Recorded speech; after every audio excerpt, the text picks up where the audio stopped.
다니엘서 9장은 하나님의 구속사에서 매우 중요한 위치를 차지하고 있습니다.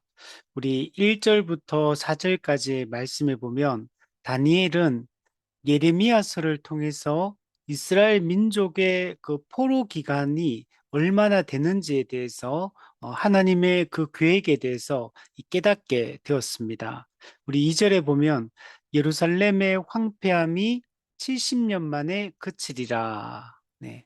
이스라엘 백성들은 율법을 어기고 하나님께 범죄함으로 포로 당했는데 그 포로 기간이 70년이다. 70년 후에 포로 귀환을 하게 될 것이다라고 포로 되기 이전에 예레미야 선지자에게 하나님께서 알려주셨습니다.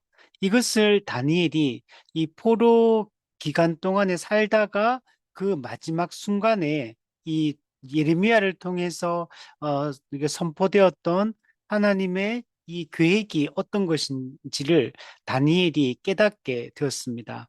그래서 다니엘은 베옷을 입고 죄를 덮어 쓰고 하나님께 금식하며 기도하고 간구하기를 결심했다. 우리 3절에 보면 기도하기를 결심했다. 이렇게 표현을 하고 있습니다.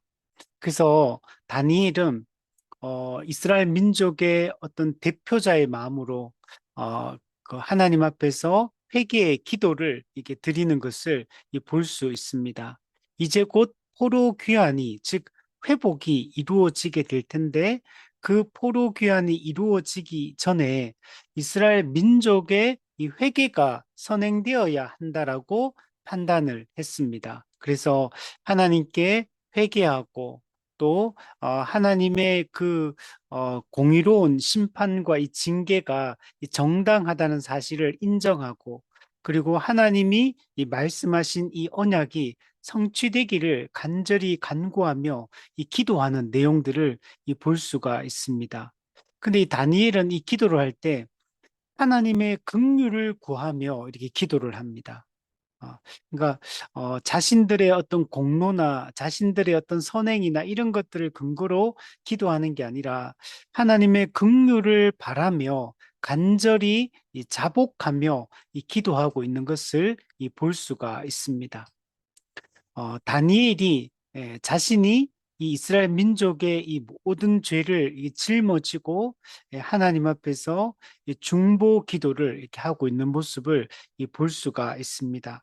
그래서 우리가 지난 시간에 3절부터 우리 12절까지 말씀을 통해서 다니엘이 하나님 앞에 우리가 죄를 범하였다, 주께 패역하였다, 율법을 행하지 아니하였다, 하나님께 범죄했다라고 얘기하면서 자신들의 그 죄를 자복하며 회개하는 내용들을 우리 살펴보았습니다.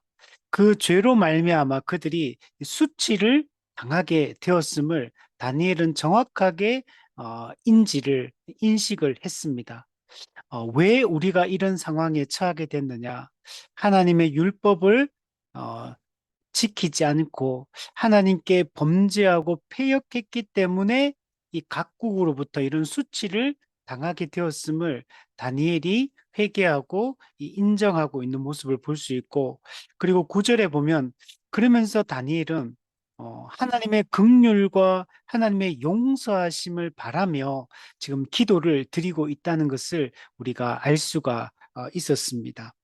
자, 그리고 오늘 본문 다니엘서 9장 13절부터 19절 말씀까지 이 다니엘의 기도가 계속되고 있는 것을 볼 수가 있습니다. 다니엘서 9장은 1절부터 19절까지 내용이 다니엘이 회개하며 자복하며 기도하는 이 내용이고 그리고 이제 그 다니엘의 기도에 대한 하나님의 응답으로 뭐가 주어지냐면 이제 우리 다음 주에 살펴보게 될 9장 20절부터 27절까지 이런 일에 대한 환상을 여기서 이제 구체적으로 하나님이 이 환상을 주시는 것을 볼 수가 있습니다. 그러니까 다니엘의 회개 기도, 이 중보 기도에 대한 응답으로 하나님께서 하나님의 구원 계획, 하나님의 회복의 역사가 앞으로 어떻게 이 전개가 될 것인지에 대해서 하나님께서 이런 일의 환상을 통해서 알려주고 있다. 이렇게 우리가 생각을 할 수가 있습니다. 그래서 다니엘서 이 9장 1절부터 이 19절까지의 말씀에 이 다니엘의 기도의 내용들을 살펴보면 정말 우리가 무엇을 의지해야 되는지 이것을 명확하게 알 수 있고 우리에게 적용할 수 있는 부분들이 너무나 많은 본문이 이 구장이다라고 얘기를 할 수 있습니다. 그래서 오늘 그 내용들을 지난 시간에 이어서 또 한번 살펴보도록 하겠습니다. 우리 13절부터 한번 내용을 한번 살펴보면 13절에 보시면 다니엘은 이스라엘 백성에게 임한 이 모든 죄악이 모세의 율법에 예고되었던 그 언약의 저주임을 분명하게 인식했습니다. 우리 앞부분에서 이스라엘 백성들이 큰 재앙을 당했다. 또 수치를 당했다. 또 저주를 받았다. 이렇게 표현했는데 이게 왜 이런 걸 당하게 되었는지를 명확하게 설명을 해주고 있는 겁니다. 13절에 보면 모세의 율법에 기록된 대로 이 모든 재앙이 우리에게 내렸다. 이렇게 얘기합니다. 여러분, 이거는 모세 율법에서 율법을 어길 때 주어질 저주가 이미 모세를 통해서 예고되어 있었습니다. 언약을 파기했을 때 그 언약 파기에 대해서 하나님께서 이 저주하실 것을 분명하게 말씀했어요. 특별히 신명기 28장부터 30장의 내용에 보면 이 예고된 언약의 저주가 어떤 것인지를 잘 여러분 보여주고 있고 지금 이스라엘 백성들이 포로 당하면서 겪고 있는 이 수치, 저주, 이 큰 재앙, 이거는 이 언약의 저주임을 우리에게 분명하게 보여주고 있고, 다니엘은 이것을 정확하게 여러분 알았던 겁니다. 그래서 여기에 근거해서 정말 하나님께 이 회개를 하고 있는 겁니다. 하나님은 미리 경고하신 대로 이스라엘 백성들을 현재 심판하시고 지금 징계하고 있는 것을 볼 수가 있습니다. 하나님은 사랑도 공의도 하나님은 말씀하신 대로 신실하게 성취하는 분임을 우리가 잊지 말아야 됩니다. 하나님은 이 심판의 경고에 따라 실제로 심판하시는 분이시고 또 하나님의 사랑의 약속에 따라 우리를 구원하시는 분임을 우리에게 분명하게 보여주고 있습니다. 이스라엘 백성들의 이 포로됨은 단순히 국가적 패망만이 아니라 사실 언약 백성으로서 실패한 겁니다. 이스라엘 백성들은 보통 백성이 아니에요. 하나님과 언약을 맺은 언약 백성이거든.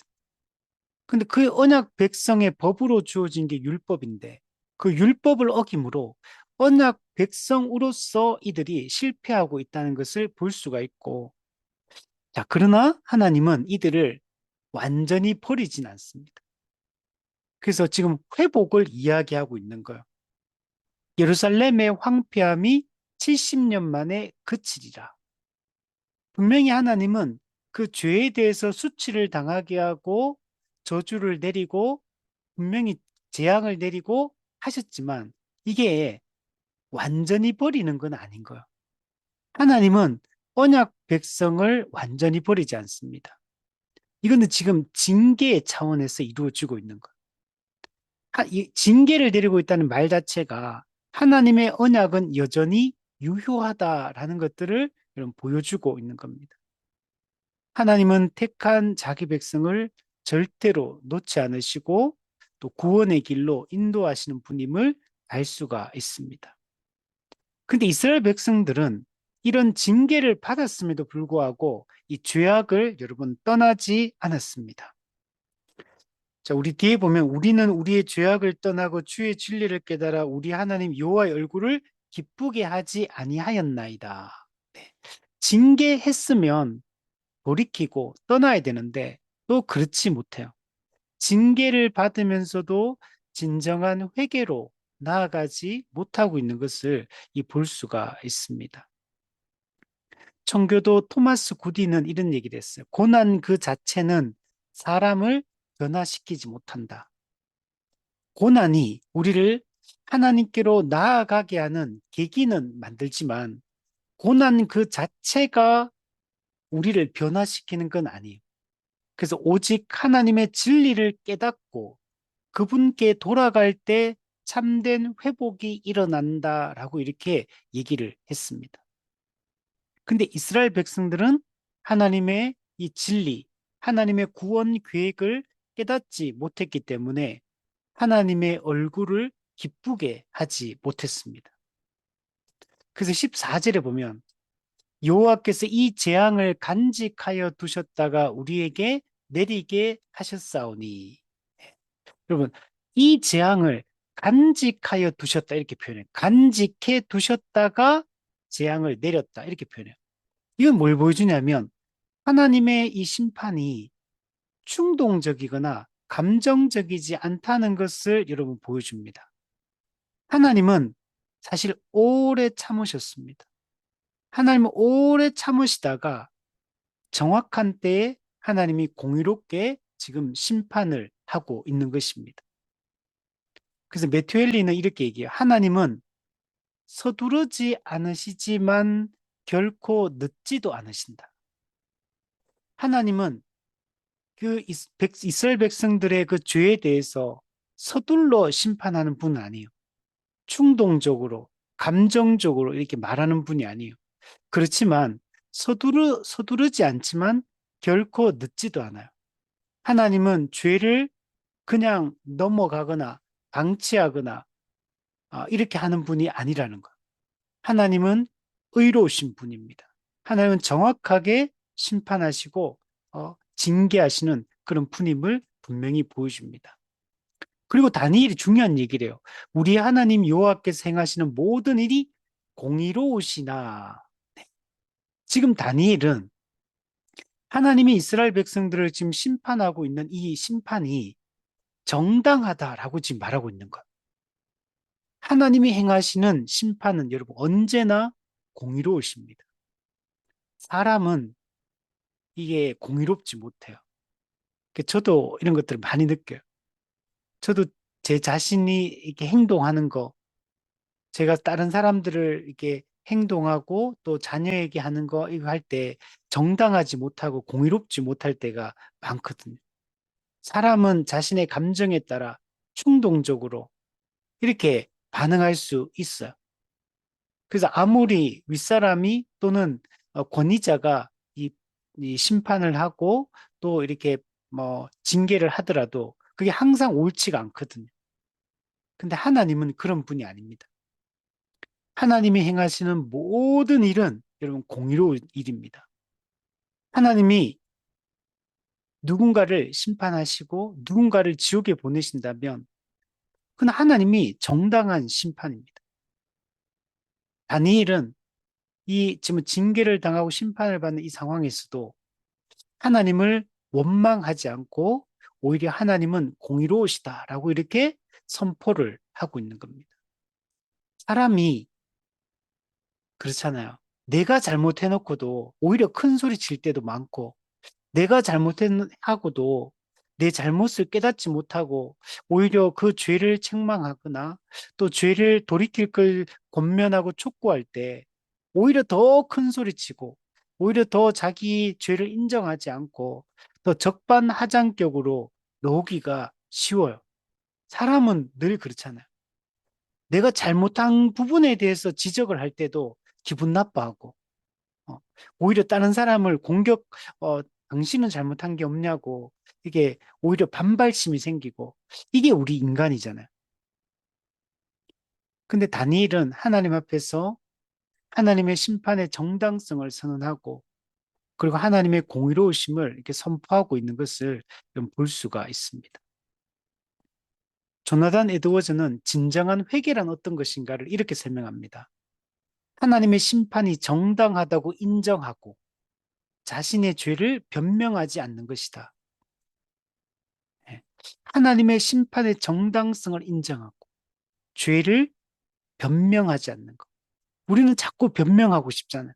나를 변호하고 싶고 내 죄를 합리화시키고 싶은 내 연약함과 실수와 부족함을 정말 덮으려고 하고 이런 모습이 우리 가운데 많지만 다니엘은 정말 하나님 앞에서 있는 그대로의 우리 그 백성들의 죄를 회개하고 있는 것을 좀 볼 수가 있습니다. 그래서 정말 거듭난 하나님의 사람들은 하나님의 공의를 인정하고 오히려 우리 어떻게 합니까? 하나님의 긍휼을 구하며 이렇게 기도하는 진정한 회개를 하는 것을 볼 수가 있습니다. 우리 철로역정에 보면 율법적 회개와 복음적 회개에 대한 얘기가 나오거든요. 율법적 회개는 단순히 공포 때문에 회개하는 걸 율법적 회개다 이렇게 얘기합니다. 내가 정말 내가 지은 죄에 대해서 그 형벌이 주어지기 때문에 그 두려움 때문에 그래서 회개하는 것은 진정한 회개라고 할 수 없다는 것. 진정한 복음적 회개는 나의 죄를 하나님의 율법에 비추어서 그 죄를 진실로 인정하고 하나님의 심판의 정당성을 인정하고 하나님의 긍휼을 구하고 하나님의 은혜를 구하며 나아가는 이것이 복음적 회개다. 이게 진정한 회개다라고 얘기를 할 수 있는 겁니다. 우리 15절에 보면 다니엘은 이 출애굽 사건을 기억하면서 이렇게 기도를 합니다. 주의 백성을 애굽 땅에서 인도하여 내시고 네, 오늘과 같이 명성을 얻으신 우리 주 하나님이여. 여러분 출애굽 사건은 매우 중요한 사건이잖아요. 구약 성경에서 이 구속사의 핵심 사건이 바로 이 출애굽 사건이거든요. 출애굽 사건은 구원 사건입니다. 하나님이 자기 백성을 구원하는 이 구원 사건, 하나님의 이 언약적 신실함을 가장 극적으로 보여주고 있는 사건이 출애굽이에요. 저희 교회도 지금 출애굽기 지금 설교를 오랫동안 해오고 있는데 특히 출애굽기 1장부터 전반부에 보면 정말 은혜로운 내용들이 많이 등장해요. 그래서 나오는 게 하나님은 언약하신 대로 언약을 따라 이 모든 일들을 이루신다는 것들을 볼 수 있어요.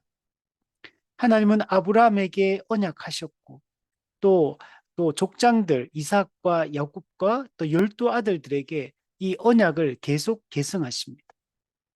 그 하나님은 그 언약하신 대로 구원 약속, 하나님 나라 회복에 대한 그 약속을 정말 이 성취한 사건이 바로 이 출애굽 사건이라고 할 수 있습니다.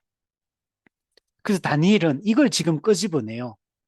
강한 손으로 주의 백성을 애굽 땅에서 인도하여 내셨다. 하나님이 정말 이런 분이었다라는 얘기를 하면서 이 얘기를 왜 꺼내냐면 과거에 하나님께서 행하신 이 위대한 구원을 근거로 현재 우리가 죄악 중에 이렇게 있지만 현재의 구원을 간구하기 위하여 과거의 이 옛 사건을 지금 가지고 오는 겁니다. 하나님께 과거에 우리를 구원하셨습니다. 오늘 우리를 구원해 주십시오. 이런 마음으로 지금 다니엘은 그 출애굽 사건을 언급을 하고 있는 겁니다. 토마스 와스는 하나님의 과거 은혜를 기억하는 것은 현재의 믿음을 강화하고 미래의 소망을 밝게 한다. 우리는 계속 과거에 하나님이 우리에게 베풀었던 그 은혜를 계속 떠올리고 기억하는 게 중요합니다. 그게 어디에 기록되어 있냐면 성경에 기록되어 있는 거예요.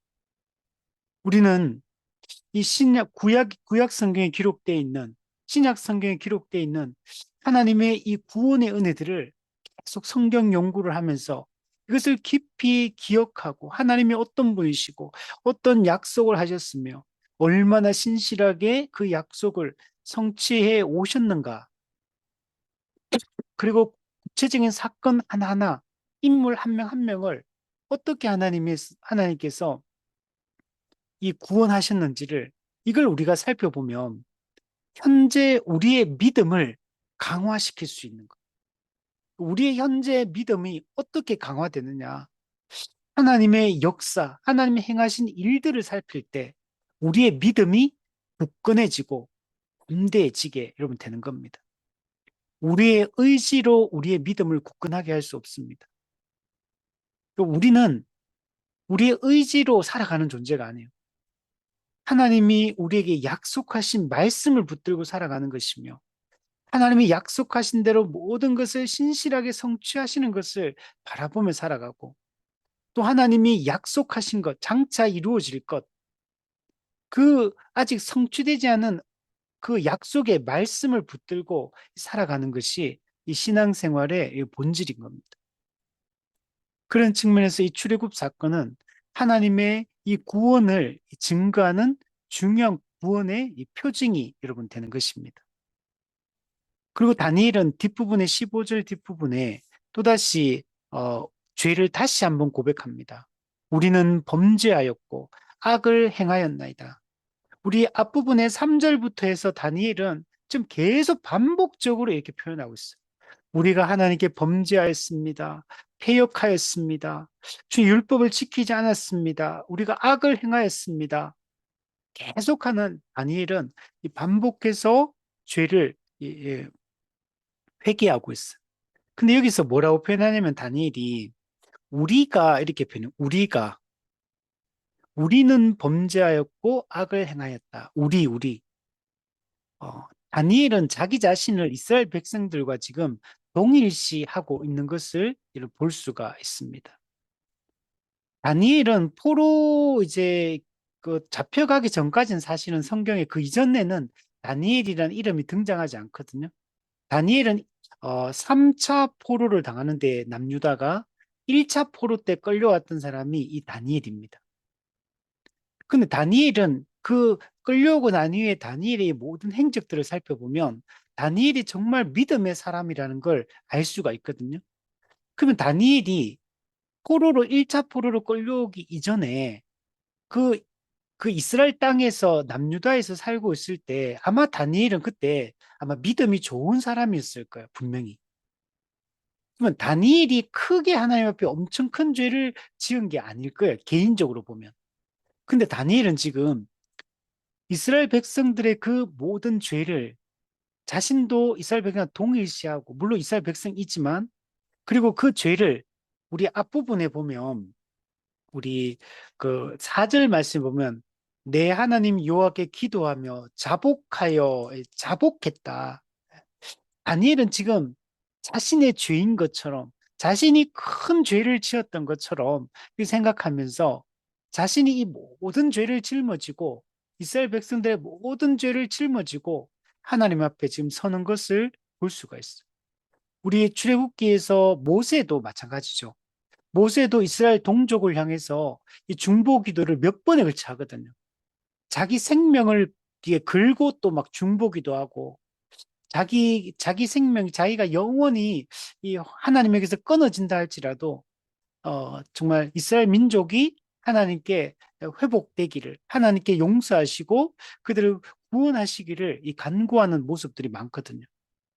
그러니까 이 출애굽기의 모세도 마찬가지고, 이 다니엘서의 이 다니엘도 정말 우리의 영원한 중보자 대신 예수 그리스도의 이 중보 사역을 이 중보자를 예표하고 있고, 그래서 이 죄인들의 죄를 이 자기의 죄인 것처럼 이 짊어지고 이 하나님 앞에 나가서 이 문제를 이 처리하고 있는 것을 볼 수가 있습니다. 그러면 진정한 중보자는 자신과 죄인들을 분리하지 않습니다. 그들의 죄를 자신의 죄인 것처럼 여기며 하나님 앞에 나아가서 정말 회개하고 자복하는 모습을 볼 수가 있어요. 궁극적으로 우리의 죄를 담당하신 예수 그리스도가 바로 우리의 영원한 유일하신 이 중보자이십니다. 사람이신 그리스도, 근본 하나님의 본체시나 하나님과 동등됨을 취하지 않으시고 이 땅에 오셔서 이 죄인들의 죄를 대신 짊어지신 그 예수 그리스도를 지금 다니엘이 예표를 하고 있는 겁니다. 우리 16절에 보면 다니엘은 하나님의 공의를 인정하거든요. 주는 주의 공의를 따라 지금 하나님이 심판하고 있다는 것. 주의 분노를 주의 성 예루살렘, 주의 거룩한 산에서 떠나게 하옵소서. 하나님의 공의를 인정하면서도 다니엘은 또 하나님의 이 긍휼을 구하고 있는 것을 볼 수가 있습니다. 주의 공의를 따라 주의 분노를 떠나게 해달라고 하나님께 기도하고 있어요. 다니엘은 하나님이 공의로운 분이시기도 하지만 또한 긍휼이 많으신 분이심을 다니엘은 너무 잘 알고 있었습니다.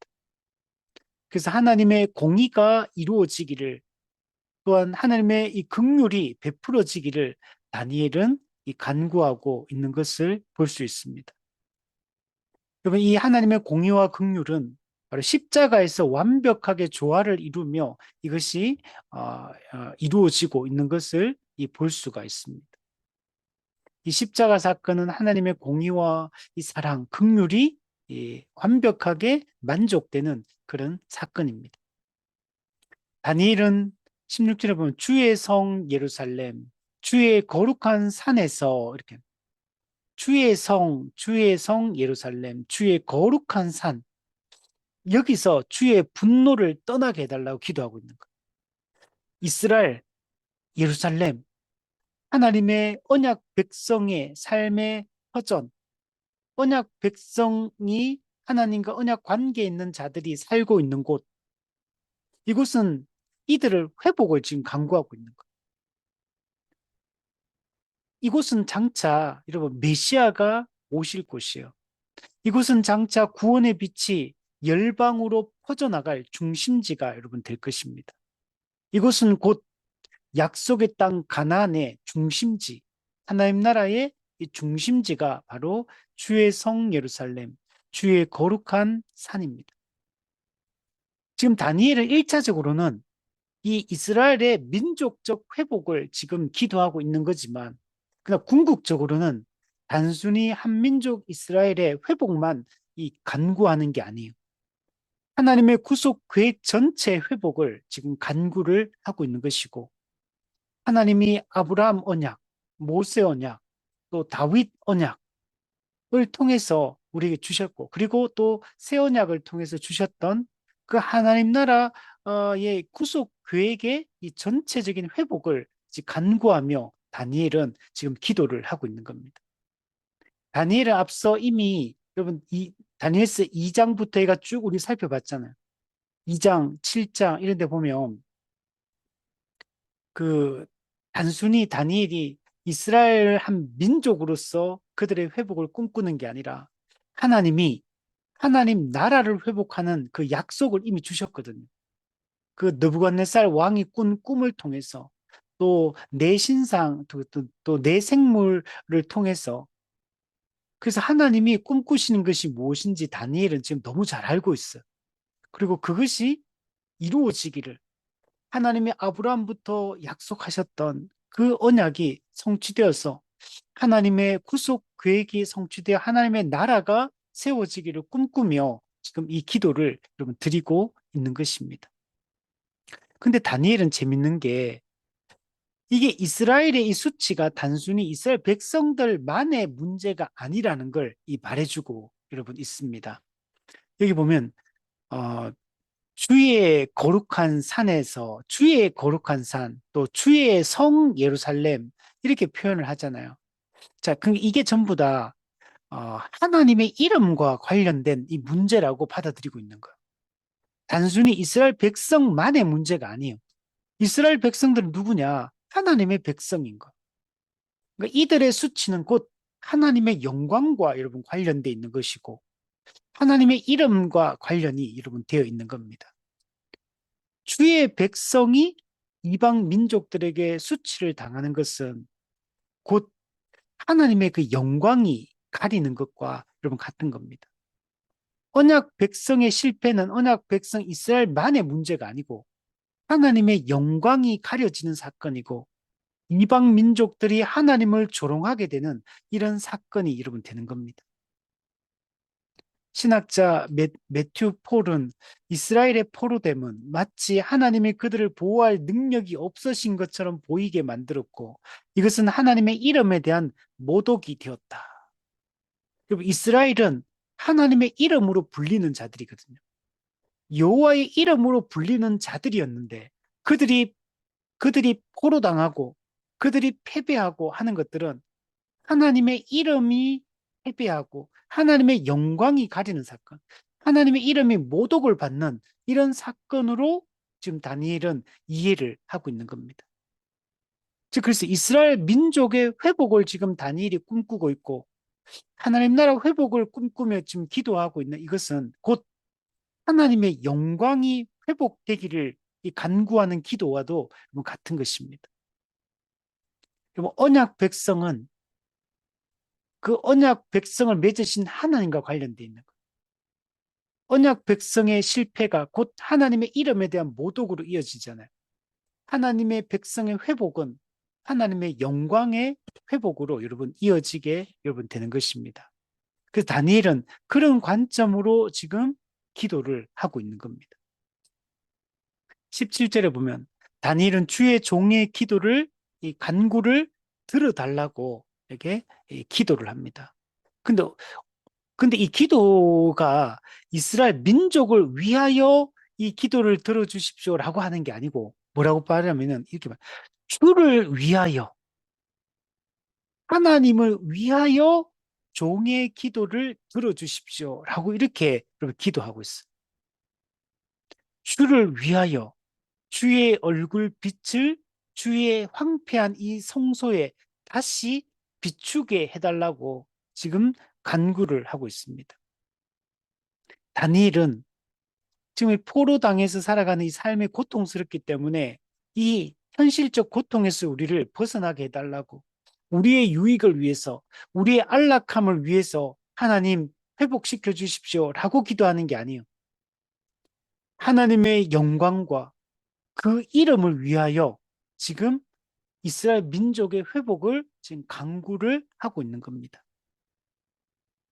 존 오웬은 그래서 가장 능력 있는 기도는 하나님의 영광을 최우선으로 구하는 기도다 이렇게 말했습니다. 하나님의 영광을 최우선으로 구하는 기도가 가장 정말 올바른 이 기도다 이렇게 말합니다. 실제로 예수님께서 이렇게 말씀했잖아요. 할 수 있거든 이 잔을 내게서 옮겨 주십시오. 이렇게 기도하면서도 그 십자가 죽음의 그 의미를 아셨기 때문에 하나님으로부터의 완전한 분리, 그 완전한 관계의 단절을 그토록 두려워하며 심히 괴로워하시고 그러셨던 예수님께서 그러나 내 뜻대로 마시고 아버지의 뜻대로 되기를 원합니다. 하나님의 의가 성취되어 하나님의 영광이 나타나기를 이 간구하는 것을 볼 수 있거든. 우리는 모든 것을 하나님의 영광을 위하여 우리가 해야 되는 겁니다. 우리의 기도도, 우리의 삶의 목적도, 우리가 존재하는 이유도 하나님의 영광을 위한 것입니다. 그래서 고린도전서 10장에서 바울이 너희가 먹든지 마시든지 무엇을 하든지 다 하나님의 영광을 위하여 하라. 이렇게 말씀. 우리 소요리 문답, 대요리 문답 1문에 뭐라 합니까?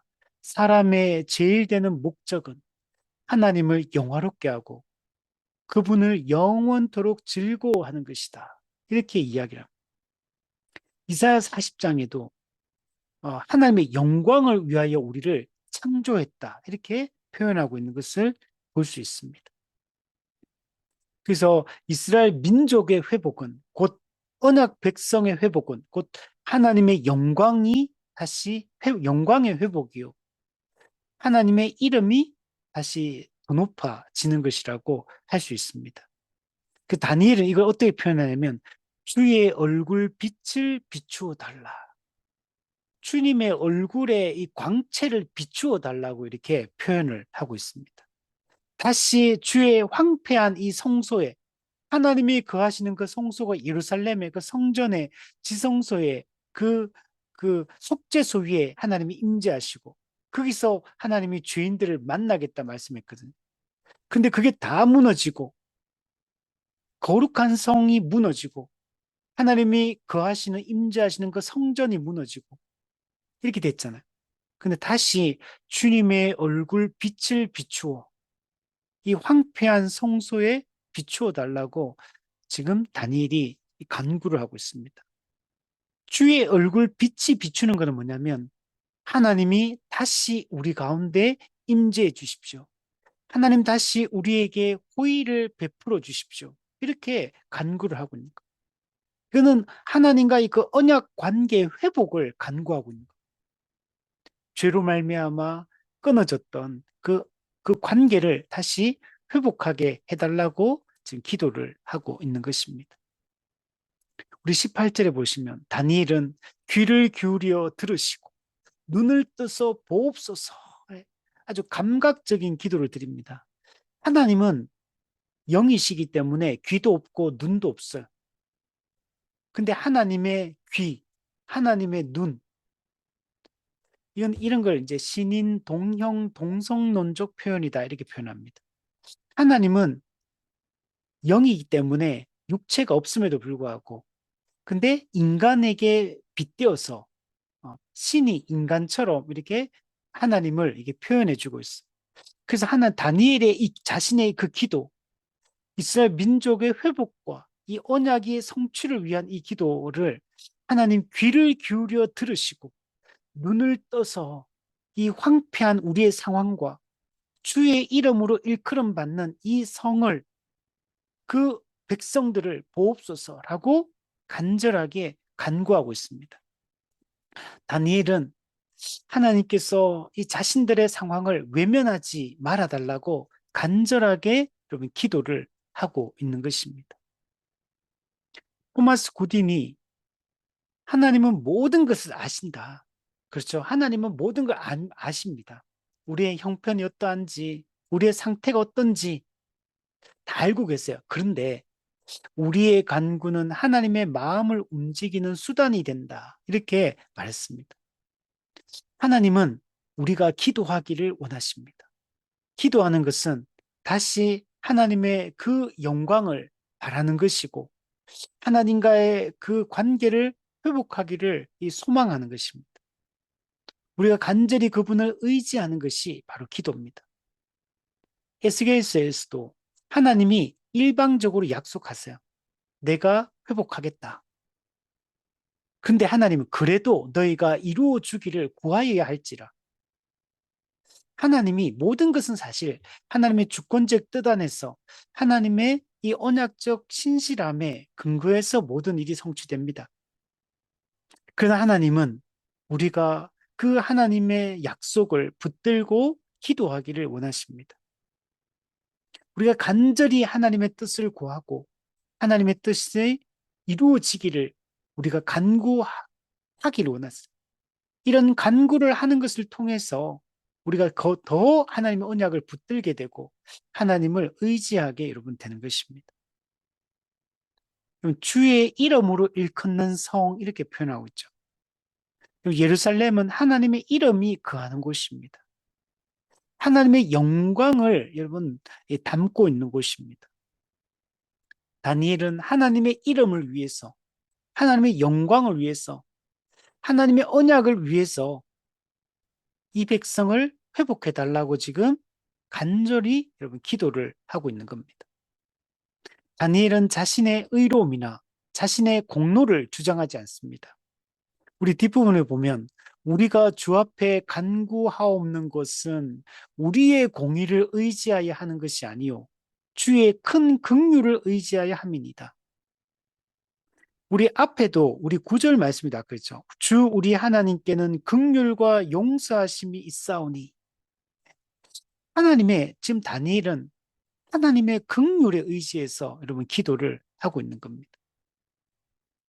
오직 긍휼, 오직 은혜의 원리를 지금 견지하고 있어요. 우리는 우리의 공로를 내세울 게 없어요. 우리가 오직 붙들 수 있는 것은 하나님의 긍휼을 구할 뿐이에요. 그 하나님의 은혜를 간구하며 우리가 주께 나아가는 것 외에는 우리에게 다른 길이 없습니다. 마틴 루터도 이렇게 말했어요. 우리가 하나님 앞에 설 수 있는 것은 우리의 의가 아니라 오직 그리스도의 의이며 하나님의 긍휼 뿐이다. 우리 에베소서 2장에서도 그래도 하나님이 큰 사랑을 우리에게 베풀었어요. 많으신 긍휼과 큰 사랑으로 하나님이 우리에게 은혜를 베풀어 주셨기 때문에 우리가 구원을 받게 된 것. 행위로 말미암은 것이 아닙니다. 우리가 정말 회개했기 때문에, 즉 우리의 공로적 의미로서 회개했기 때문에 우리를 받아주시는 게 아니라 하나님의 긍휼 때문에 우리를 받아주시는 겁니다. 다니엘의 기도가 19절에서 절정에 이르게 됩니다.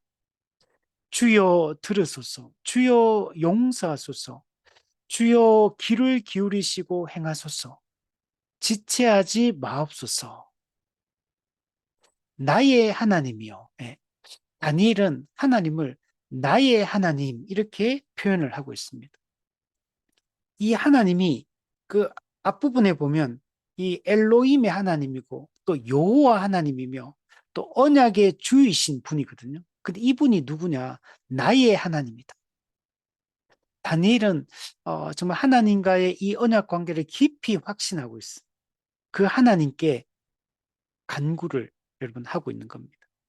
주여를 4번 반복하고 있죠. 주여. 4가지 간구를 하고 있어요. 주여 들으소서. 예, 종의 기도를 들으소서. 그 다니엘이 했던 기도의 내용이 뭡니까? 하나님의 이 언약이 성취되기를, 하나님의 백성이 회복되고 하나님의 언약이 성취되어 하나님의 나라가 이루어지기를 꿈꾸며 하나님의 구속 경륜이 완전하게 실현되기를 꿈꾸며 기도했거든요. 주여 들으소서. 또 자신들의 죄를 인정하고 회개하며 또 나아가요. 주여 용서하소서. 귀를 기울이시고 행하소서. 예. 그리고 지체하지 마옵소서. 이렇게 다니엘이 기도를 하고 있습니다. 다니엘은 간절한 마음으로 이 진정성을 가지고 하나님께 기도합니다. 다니엘은 또한 마지막까지 자기 중심적 동기를 배제시키고 있는 걸 볼 수 있어요. 뒤에 보면 주 자신을 위하여 하시옵소서. 우리 앞에서도 나왔잖아요. 주를 위하여, 주 자신을 위하여 이 모든 일을 행하시옵소서 라고 이렇게 기도합니다. 하나님의 영광을 위하여 이 기도에 응답하사 회복시켜 달라고, 하나님의 이 회복의 역사는 하나님 자신의 영광을 위한 것임을 다니엘은 너무나 잘 알고 있습니다. 그래서 다니엘은 자기 중심적 기도가 아니라 철저히 하나님 중심적 기도를 드리고 있는 것을 볼 수가 있습니다. 사도행전에도 보면 그 빌립보 그 도시에서 감옥에 바울이 갇히게 되는데, 그래서 감옥에 갇히면은 정말 복음 전하다가 감옥 갇혔으니까 되게 억울하고 원망이 될 수도 있고, 그런데 오히려 바울은 감옥에 갇히자마자 바울과 실라가 찬송하며 기도하는 걸 볼 수 있거든. 근데 그 찬송하고 기도했는데 기도하는 게 빨리 이 감옥에서 빼내달라고 기도한 게 아니라 하나님의 그 뜻이 실현되기를, 하나님의 그 억울하게 감옥에 갇히는 그 상황 속에서도 하나님은 정말 하나님의 신실하심을 신뢰하며 그렇게 찬송하고 또 하나님의 뜻이 이루어지기를, 이 빌립보 도시에도 주님의 교회가 세워지고 그것에 복음의 영광이 나타나기를 기도하고 있는 것을 볼 수가 있습니다. 다니엘도 그냥 우리가 지금 이 고통스러운 이 환경에서 벗어나게 해주십시오. 안락함을 주시옵소서. 안전을 주시옵소서. 형통하게 해주십시오. 이런 기도를 드린 게 아니에요. 하나님의 영광이 나타나기를, 주를 위하여, 주 자신을 위하여 주님의 백성된 이 백성을 살려달라고, 회복시켜달라고, 하나님의 나라가 실현되게 해달라고 이렇게 다니엘은 기도를 하고 있는 것입니다. 우리의 기도가 어떠해야 되는지 잘 보여줘요. 하나님은 이스라엘 백성들을 구약 성경에 보면 내 백성이다 이렇게 표현. 내 백성. 언약을 맺은 언약의 백성이다. 내 백성. 주의 일컬음으로 받는 백성, 주의 이름으로 불리는 백성, 그게 이스라엘 백성들이. 그래서 하나님의 이 언약 관계는 그 하나님의 그 신실하심에 근거하고 있기 때문에 이 언약 관계는 결코 파기될 수가 여러분 없는 것입니다. 정리해 보면 다니엘의 이 중보 기도, 이 회개의 기도는 이 구속사의 큰 흐름 안에서 아주 중요한 위치를 차지하고 있습니다. 출애굽이라는 과거의 구원을 기억하며 바벨론의 포로에서 이 해방을 간구하고 있습니다. 그러나 여기서 끝나는 게 아니라 궁극적으로 메시아를 통해서 이 최종적 구원을 내다보며 다니엘은 이 기도를 드리고 있는 겁니다. 이거는 이제 다음 주에 살펴보게 될 아주 중요한 사건, 이런 일에 대한 환상. 이런 일에 대한 환상은 이 다니엘의 이 중보 기도에 대한 하나님의 응답이고, 그리고 그 이런 일의 환상에서 중요한 게 기름 부음 받은 자 메시아가 오실 것이며, 메시아의 이 구속 사역을 통해서 이 하나님의 나라가 회복될 것임을 보여줍니다. 다니엘은 1차적으로는 바벨론으로부터 이 포로에서 해방되는 걸 간구했지만, 하나님은 단순히 이스라엘 백성의 회복만 얘기한 게 아니라 기름 부음 받은 자 메시아의 등장과 또 메시아의 그 십자가 죽음과 또 그 십자가 사역을 통해서 죄와 사망의 권세를 깨뜨리고 우리를 완전하게 해방할 것을 하나님은 말씀하는 이런 일의 환상을 주시는 것을, 그리고 그 하나님 나라가 최종적으로 완성되게 될 것임을 보여주고 있는 겁니다. 세 번째는 다니엘의 중보기도는 예수님의 중보 사역을 예표한다라고 얘기했습니다. 다니엘은 백성과 자신을 동일시하며 이스라엘 백성들의 죄를 자신의 죄처럼 자복했습니다. 근데 예수님께서는 더 나아가 우리의 죄를 담당하시고 우리를 대신하여 형벌을 여러분 받으셨습니다. 존 오웬은 이렇게 얘기해요. 다니엘은 위대한 중보자였지만 그러나 그는 여전히 죄인이었고 다니엘도 긍휼이 필요했다. 그러나 그리스도는 완전히 거룩하시며 우리를 위한 완전한 중보자가 되신다. 이렇게 이야기를 했습니다. 오늘 우리는 이 말씀을 통해서 우리가 다니엘의 이 기도를 우리도 본받았으면 좋겠습니다. 하나님의 언약에 근거해서 우리도 기도하고 하나님의 공의를 우리가 인정하고 하나님의 영광을 최우선으로 하는 기도와 삶을 살아가고 오직 우리의 공의, 우리의 의와 우리의 행위가 아니라 하나님의 긍휼을 의지하며 하나님께 나아가는 그런 우리가 되었으면 좋겠습니다.